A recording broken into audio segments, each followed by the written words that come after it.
Ir aišku, ispanai gerai atrodo, jie visada gerai atrodo. O taip tai nežinau, dar labai anksti yra. Daug kas laimi, daug kas pralošia ir manau, kad Europos čempionate viskas pasikeis.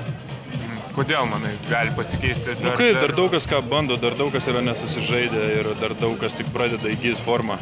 Ir treneriai bando daug kombinacijų, daug žaidėjų ir dar to tikro žaidimo nėra ir vis tiek yra draugiškos varžybos ir nėra tos varžybos, kurias visi žaidėjai įdeda 120%.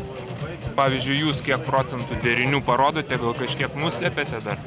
Mes visai darom ir nuslėpiam derinių ir žaidžiam kai kurios varžybos, tai tie deriniai žaidžiam, bandom tą tobulinti. Tai aišku, yra daug visokių kitokių taktinių sprendimų ir nėra mes dar, man atrodo, tokių pilnų varžybų, kad viską būtumėm sudėję į vieną ir kaip tikrose varžybos.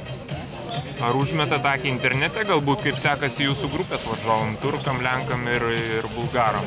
Ne, užmetam, aišku, bet yra labai apgaulingi rezultatai, kaip visada, kaip aš ir sakiau, dabar rezultatus tikrai neverta žiūrėti, tikrai visos bus galingos ir pajėgos komandos ir su visom reiks kovoti iki galo.